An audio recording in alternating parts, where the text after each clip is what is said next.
Bom, basta olhar para os números de qualquer painel demográfico atual para notar que a matemática simplesmente não fecha. Uhum, não fecha mesmo. Fica um paradoxo ali, claro e evidente. Exato, um paradoxo gigantesco.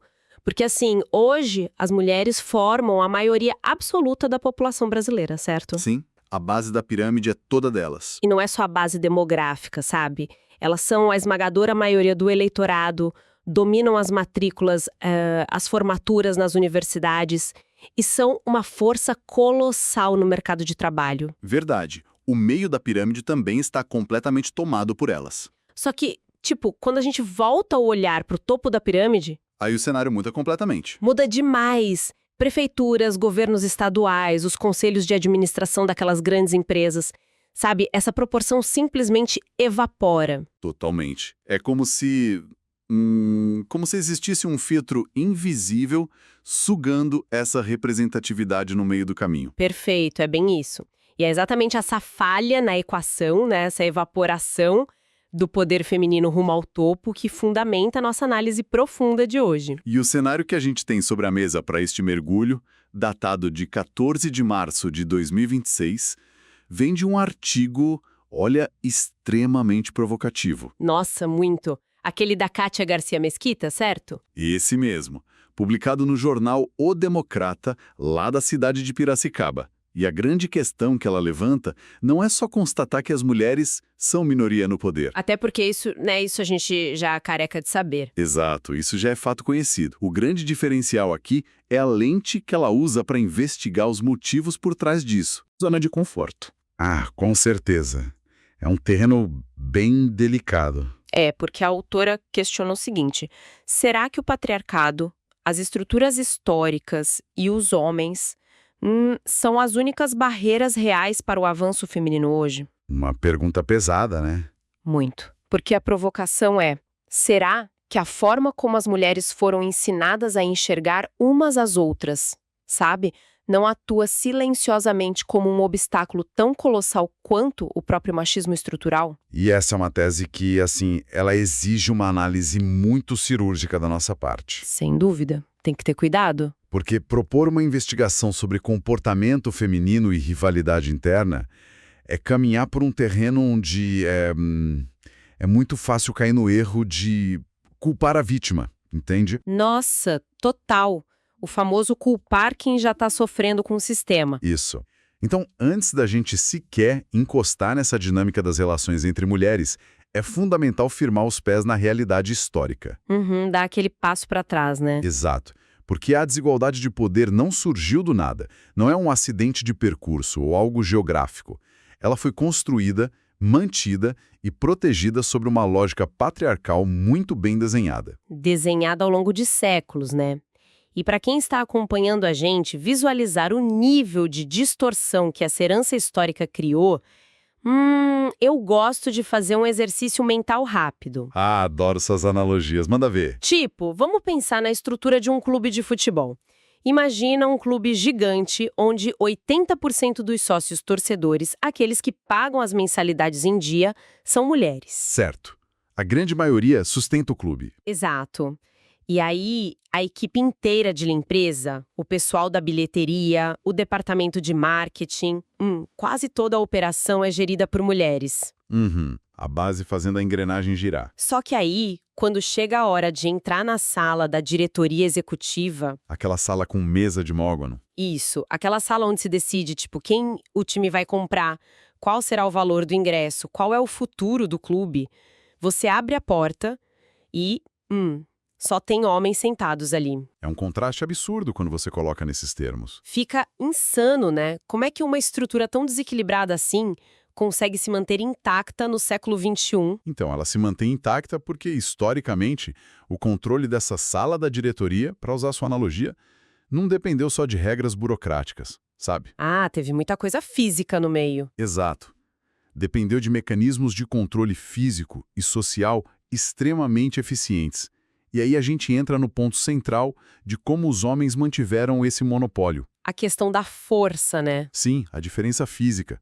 especificamente em termos de força, que foi sistematicamente transformada em uma ferramenta de dominação. Nossa, verdade. Durante milênios, a força bruta foi basicamente o poder de veto final sobre qualquer tentativa de avanço feminino. E é super vital para quem nos escuta entender que isso não é, sabe, um capítulo de um livro de história lá do século retrasado. Não mesmo. Infelizmente, não. Essa dinâmica da força física como ferramenta de controle, ela deságua direto na nossa realidade de hoje.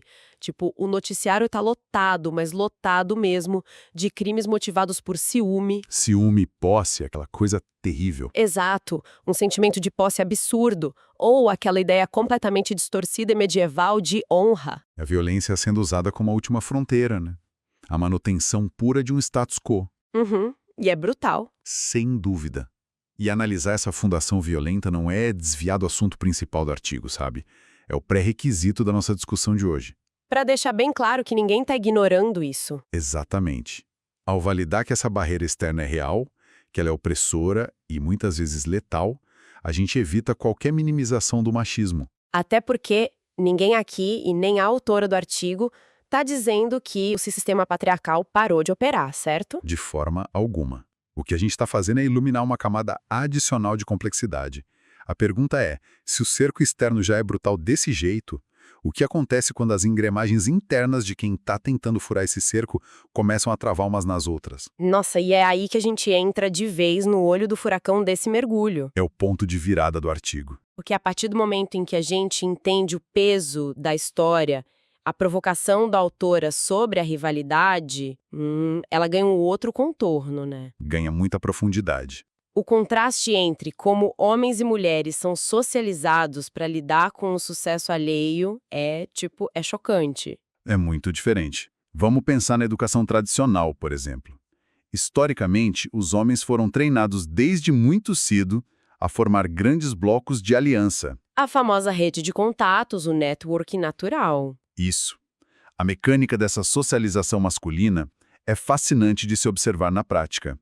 Existe uma verdadeira cultura de construção de redes de apoio. Eles aprendem a ocupar os espaços de forma coletiva, né? Exato. Isso começa lá atrás, no esporte coletivo na infância, sabe? Passa pelas confrarias, pelas repúblicas na época de faculdade. Chega no famoso futebol de quarta-feira. O futebol de quarta, o chopp depois do expediente corporativo, tudo isso é reforço de laço. E olha que interessante, mesmo que eles compitam entre si de forma feroz por uma promoção na empresa, existe um pacto, né? um pacto tácito de pertencer ao mesmo clube. Eles podem até brigar pela bola no campo, mas dividem a mesa no bar logo depois.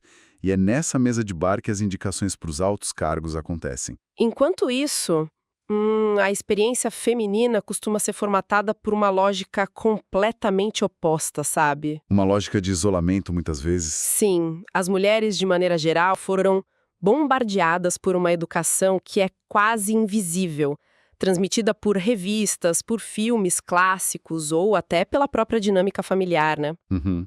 Ensinando a competir desde cedo. Que ensina a enxergar outras mulheres não como aliadas do mesmo time, mas como ameaças imediatas. A mensagem nas entrelinhas sempre foi, olha, só tem espaço para uma de vocês aqui. E os campos onde essa concorrência se materializa são múltiplos, né? Ah, são vários. Não é só no trabalho. Exato. É a competição pela validação no ambiente corporativo, é a disputa por relevância no cenário político e, claro, a rivalidade na vida pessoal e estética. Que é fortíssima. Quando uma mulher conquista um espaço inédito ou atinge um patamar de sucesso muito alto, as reações relatadas no texto não são de celebração automática. Não rola aquela festa no bar que os homens fazem. Não. É comum vermos o silêncio, sabe? A indiferença. Aquela falta de apoio tática. Muitas vezes justificada por aquele pensamento íntimo de por que ela e não eu? Nossa, sim. É uma inveja velada que basicamente corrói a possibilidade de se criar um bloco de poder equivalente àquele bloco masculino que a gente mencionou. Corta o mal pela raiz, antes mesmo da aliança se formar. Mas, espera aí, vamos jogar um pouco de pimenta nessa análise para quem está escutando a gente. Gosta disso. Qual é a reflexão? Pensando bem nessa mecânica toda de competição, Não dá pra gente simplesmente rotular isso como uma, sei lá, uma falha de caráter feminina, uma incapacidade inata de cooperar, De jeito nenhum, seria um erro básico. né?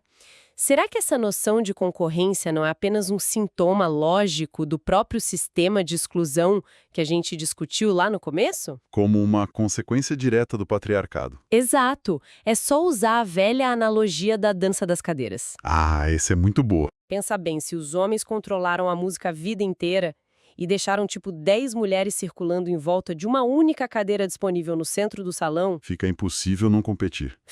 é natural, é um puro instinto de sobrevivência. Quando a música parar, elas vão lutar de forma implacável entre si por aquela cadeira. A rivalidade nasce de uma escassez artificial, sabe? Criada justamente para mantê-las divididas. Essa é sem dúvida a grande virada de chave da nossa discussão de hoje. E a sua leitura, como anfitriã desse mergulho, está corretíssima. Fico aliviada porque é um ponto sensível. Muito sensível. A origem dessa rivalidade é a escassez de espaço gerada pelo sistema. É um comportamento induzido, não natural. Induzido. No entanto, e este é o ponto onde o artigo pede para a gente ter coragem de olhar no espelho, a origem não importa tanto quanto o efeito prático que isso continua gerando até hoje. O estrago já tá feito, né? Exato. Ao aceitar jogar a dança das cadeiras sob essas regras de escassez, a fragmentação se torna o estado padrão das mulheres. Cada uma por si. E enquanto a energia feminina é gasta ali, disputando aquela única cadeira solitária, o que acontece com os homens? O bloco masculino continua governando o salão inteiro e em absoluta tranquilidade. É a velha tática de dividir para conquistar. E funciona. Porque a fragmentação é o antônimo exato da influência política. Nossa, e influência política é a palavra mágica que leva a gente para a próxima fase dessa engrenagem toda. Porque o reflexo nas urnas é evidente. Muito. Porque essa desconexão não fica só no campo das ideias ou nas fofocas do ambiente corporativo, ela sangra diretamente para o momento do voto. E aqui a contradição chega, tipo, no ápice. É onde os números mostram o tamanho do problema. Pois é. Se as mulheres são a maioria de quem aperta o botão lá na cabine de votação, a representação legislativa e executiva deveria ser o espelho disso, concorda? Matematicamente, sim. Se houvesse confiança mútua, uma mulher jamais perderia uma eleição para o Senado ou para o governo se todas votassem em bloco. Mas a realidade eleitoral entrega números pífios, infelizmente. Sim, a gente elege uma quantidade muito baixa de prefeitas. Prefeitas, governadoras, parlamentares. E o que isso revela no fundo?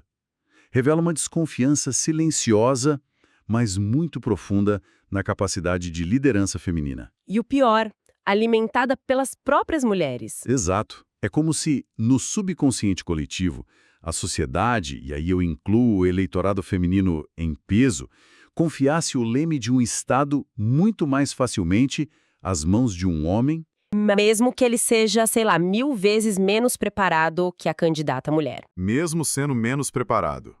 O peso do gênero na hora de confiar a liderança ainda é muito determinante. E o que torna tudo isso absolutamente insano para quem analisa de fora é o descompasso com a nossa vida real. Ah, o choque com a realidade do dia a dia. Porque no dia a dia, existe uma confiança quase cega na capacidade de gestão da mulher. Sem dúvida. Nas famílias, isso é inegável. Pensa na logística absurda que é gerenciar uma família de classe média ou baixa aqui no Brasil.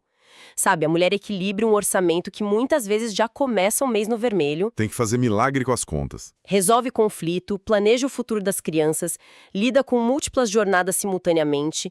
O nível de planejamento estratégico que é exigido ali para não deixar a estrutura da casa desabar é altíssimo. É digno de um gestor de grandes corporações. Mas ali, na hora de transferir essa mesmíssima competência para a gestão de uma prefeitura, rola uma hesitação gigantesca nas urnas. Isso acontece por conta de um fenômeno clássico de como o poder foi codificado e rotulado pela gente.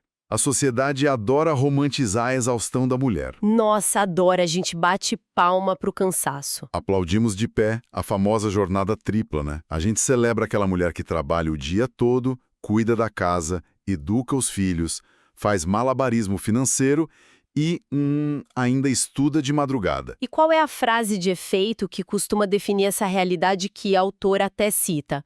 Podemos até envergar, mas raramente quebramos. É uma definição belíssima. Mostra uma flexibilidade estrutural absurda, inteligência emocional e uma resiliência a pressões que é fora de série. Mas aí vem o golpe baixo do sistema, né? Sempre vem. Porque essa resiliência toda é chamada de amor de mãe, é chamada de sacrifício feminino. Ninguém olha para essa mulher e diz, nossa, que excelente capacidade de alocação de recursos em cenários de crise, ela daria uma ótima governadora. Exatamente isso, você tocou no ponto. As habilidades que ela desenvolve nessa jornada tripla, tipo a rápida adaptação a cenários imprevistos, a gestão contínua de crises e a administração da escassez. Que é o dia a dia da política, né? Exato. Do ponto de vista técnico, essas são as qualificações mais rigorosas que você pode exigir de um chefe do executivo de um CEO de empresa. As chamadas soft skills que todo mundo procura. Mas, de forma trágica, essas competências são politicamente desvalorizadas. O eleitorado que foi moldado por séculos dessa desconfiança que a gente conversou, não consegue converter essa genialidade logística do cotidiano em capital político na hora do voto. O que coloca a gente e todo mundo que acompanha essa investigação diante de um desafio colossal. Um nó muito difícil de desatar. A gente já entendeu que o sistema jogou contra, e já entendemos como a rivalidade induzida mantém as mulheres fragmentadas e distantes do poder público. Então, qual é a saída? Tem que ter um jeito de hackear isso. Como se hackeia esse sistema por dentro? E é aqui que a gente entra na parte que eu achei mais incrível do artigo, a revolução da solidariedade estratégica. É uma proposta de verdadeira mudança de paradigma. E a formulação dessa saída, ela precisa ser muito bem compreendida para não gerar confusão. Com certeza. Porque propor uma mudança interna de comportamento não significa recuar 1 milímetro sequer nas pautas históricas. Jamais. O combate externo continua. Exigir respeito, equidade salarial, o fim da violência e igualdade de oportunidades continua sendo absolutamente inegociável. A proposta da autora não é perdoar a opressão. Nem tirar o peso das costas de quem monopolizou os espaços de poder por tanto tempo, certo? Certo. O que ela propõe é criar uma nova rota de ação. É quase como uma tática inteligente de guerrilha, sabe? Em vez de só levantar a bandeira branca, o foco da lente muda. E como é essa mudança na prática? A ideia central é que é urgente para a sobrevivência e para a ascensão coletiva que se aprenda a olhar para outra mulher com admiração autêntica e apoio ativo. Não só da boca para fora. Não, de forma prática. Não apenas como algo bonitinho de se fazer, mas como uma estratégia matemática de retomada de poder. É entender que celebrar a conquista de outra mulher não diminui quem está ali aplaudindo. Seguinte, quando uma mulher avança, todas avançam um pouco. Pense nisso como uma alteração na própria geografia da sala de poder que você citou antes. A sala de Mogno. Isso. Cada vez que uma mulher consegue arrombar a porta daquela diretoria, mesmo que seja apenas uma, ela altera a estrutura do ambiente. Ela coloca o pé na porta. E impede que ela se feche de novo. Impedindo que ela se feche totalmente, tornando a entrada da próxima, estatisticamente, muito mais viável. Nossa, o que a gente está descrevendo aqui é a transição de uma visão de escassez para uma visão de abundância. É sair do modo sobrevivência. Sim, porque a rivalidade é baseada no medo de que o poder e o sucesso sejam como, sei lá, uma torta de tamanho fixo. Uma analogia perfeita. E nessa lógica antiga, se uma mulher pega uma fatia da torta, obrigatoriamente sobra menos torta para as outras 10 que estão olhando. Mas a revolução proposta aqui inverte. Inverte. O apoio mútuo, na verdade, aumenta o tamanho da mesa. Quando você apoia outra mulher e ela sobe, ela puxa outra junto. Cria-se um novo padrão, né? Um novo normal onde a presença feminina deixa de ser a cota de exceção para a empresa ficar bem na foto e passa a ser a regra estrutural. E é por isso que a conclusão dessa análise do texto amarra todas as pontas soltas de um jeito brilhante. Porque mostra que a verdadeira revolução feminina não vai ser só um evento externo. Exato. Quebrar o teto de vidro não vai vir só de aprovar uma lei nova ou estabelecer cotas. Essas coisas são fundamentais, mas são ferramentas. A revolução real e duradoura, a que muda o jogo, é um evento cultural interno. Ela vai se consolidar no dia exato em que o sentimento de ameaça, que foi meticulosamente cultivado ao longo de séculos para manter as mulheres separadas, Esse sentimento tem que ser transformado. transformado na fundação de uma rede de apoio intransponível. E a previsão final que a autora traz, que ecoa a partir dessa mudança estrutural, juro, é de arrepiar. É muito poderosa. Ela diz, nesse dia, não haverá espaço de poder que nos seja negado. Pensa no tamanho dessa força. No momento em que a fragmentação for resolvida, não tem como conter a matemática demográfica que a gente citou no início. É como uma represa se rompendo. A maioria da população, a maioria do eleitorado, a maioria das mentes brilhantes saindo das universidades hoje. Todo esse peso demográfico, se agir em bloco e com confiança mútua, inevitavelmente vai desabar sobre as antigas estruturas. O tabuleiro do poder será reconfigurado. E não por concessão dos homens, mas por pura gravidade e organização. Sintetizando todo esse nosso percurso de hoje, para quem está com a gente até aqui, fica claro que a superação desse abismo histórico opera em duas frentes simultâneas, né?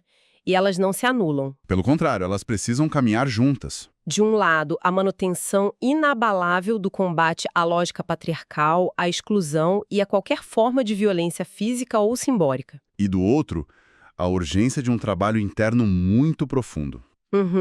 A necessidade de desaprender essa rivalidade que foi empurrada goela abaixo, Substituindo aquela velha competição silenciosa por alianças estratégicas e visíveis. é literalmente um exercício diário de desprogramação. Uma desprogramação necessária. Bom, e conforme a gente processa toda essa reflexão extraordinária sobre enxergar aliadas onde a sociedade treinou todo mundo para ver concorrentes, eu quero propor um último degrau de pensamento. Opa, adoro essa parte. Qual é a provocação final? Uma provocação mental para quem nos escuta levar para o resto da semana. Porque se a chave da verdadeira revolução é a recusa em competir e a escolha consciente de não se comparar constantemente com o sucesso da outra, Certo, a base do que a gente conversou. como é que fica essa equação no meio do nosso cenário tecnológico atual? Porque basta olhar para a forma como a gente interage hoje. Até que ponto as redes sociais e os algoritmos que dominam o nosso tempo não são, tipo, os novos agentes operacionais dessa rivalidade? Nossa, esse é um ponto fortíssimo. E muito atual. Pense nisso, quem está escutando. A gente está falando de plataformas que foram literalmente desenhadas em laboratório para lucrar com a comparação constante. Elas monetizam aquela cultura da perfeição estética inatingível, sabe? E alimentam aquela inveja velada que a gente mencionou. Exato! Elas promovem uma competição microscópica e ininterrompida por curtidas, por engajamento e atenção. Será que essas ferramentas, sobre o disfarce bonitinho de estarem conectando as pessoas, não estão atuando de forma super invisível e hiper eficiente como a nova barreira para essa aliança? É uma excelente questão. A tecnologia reproduzindo o padrão antigo. Sim. Será que, no fim das contas, a tecnologia não está apenas mantendo as engrenagens daquele velho patriarcado muito bem lubrificadas no ambiente digital? Essa é uma daquelas perguntas que, olha, não tem resposta fácil de jeito nenhum, mas que são absolutamente fundamentais de se colocar na mesa. Com certeza.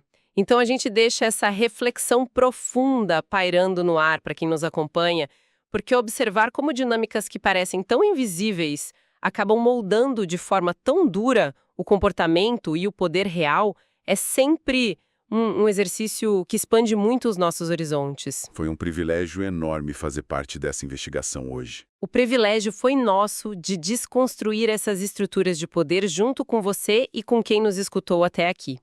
E o nosso compromisso segue firme, o de trazer sempre novas perspectivas, conectar aqueles pontos cegos e iluminar os horizontes que a rotina tenta esconder. Tudo isso nas nossas próximas investigações profundas. Até o nosso próximo encontro.